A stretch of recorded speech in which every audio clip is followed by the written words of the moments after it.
ಮಹಾರಾಷ್ಟ್ರದ ಮಳೆಗೆ ಉತ್ತರ ಕರ್ನಾಟಕ ಭಾಗ ಅಕ್ಷರಶಃ ತತ್ತರಿಸಿ ಹೋಗ್ತಾ ಇದೆ. ನಡುಗಡ್ಡೆಯಲ್ಲಿ 10ಕ್ಕೂ ಹೆಚ್ಚು ಜನ ಸಿಗಾಕೊಂಡಿದ್ರು, ಅವ್ರನ್ನ ರಕ್ಷಣೆ ಮಾಡಿದ್ದಾರೆ. ಈಗ ಮಹಾರಾಷ್ಟ್ರದಿಂದ ಅಪಾರ ಪ್ರಮಾಣದಲ್ಲಿ ನೀರು ಕೂಡ ರಿಲೀಸ್ ಆಗ್ತಾ ಇದೆ. ಭೀಮಾ ನದಿಯ ನೀರಿನಲ್ಲಿ ಸಿಗಾಕೊಂಡಿದ್ದವ್ರನ್ನ ರಕ್ಷಣೆ ಮಾಡಿದ್ದಾರೆ.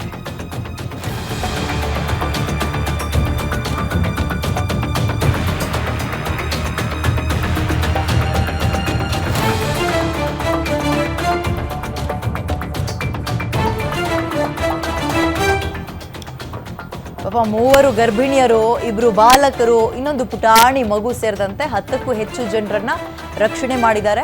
ವಿಜಯಪುರ ಜಿಲ್ಲೆಯ ಶಂಬೇವಾಡ ಗ್ರಾಮದಲ್ಲಿ ನಡೆದಿರುವಂತಹ ಘಟನೆ ಇದು. ಸಿಂದಗಿ ಅಗ್ನಿಶಾಮಕ ಸಿಬ್ಬಂದಿಯಿಂದ ಜನರನ್ನ ರಕ್ಷಣೆ ಮಾಡುವಂತಹ ಕಾರ್ಯ ಮುಂದುವರಿತು. ಜನರನ್ನ ಈಗ ಬೋಟ್ ಮೂಲಕ ರಕ್ಷಣೆ ಮಾಡಿ ದಡವನ್ನ ಸೇರಿಸ್ತಾ ಇದ್ದಾರೆ ಸಿಬ್ಬಂದಿ. ಮಹಾರಾಷ್ಟ್ರದ ಮಳೆಗೆ ಉತ್ತರ ಕರ್ನಾಟಕ ಅಕ್ಷರಶಃ ತತ್ತರಿಸಿ ಹೋಗಿದ್ದು, ಸುಮಾರು 10 ಜನ ನಡುಗಡ್ಡೆಯಲ್ಲಿ ಸಿಗಾಕೊಂಡ್ಬಿಟ್ರು. ಸುತ್ತಲೂ ನೀರು, ಎಲ್ಲೂ ಬರೋಕ್ಕಾಗ್ತಾ ಇಲ್ಲ.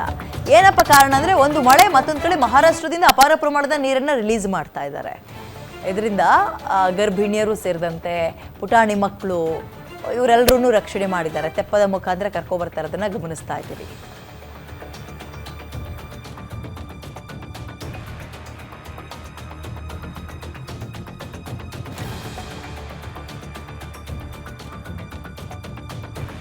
ಗಮನಿಸ್ತಾ ಇದ್ದೀರಿ.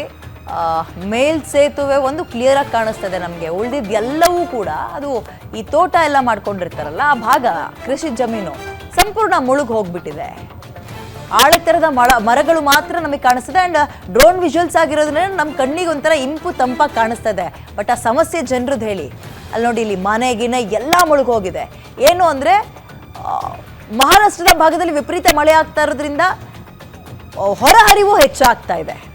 ಡ್ಯಾಮ್ಗಳಿಂದ ಹೊರಹರಿವು ಜಾಸ್ತಿ ಆಗ್ತಾ ಇದೆ. ಪರಿಣಾಮ ಸುತ್ತಮುತ್ತ ಯಾವ ಗ್ರಾಮಗಳಿರ್ತವೆ ಎಲ್ಲವೂ ಸಂಪೂರ್ಣವಾಗಿ ನೀರು ಪಾಲು.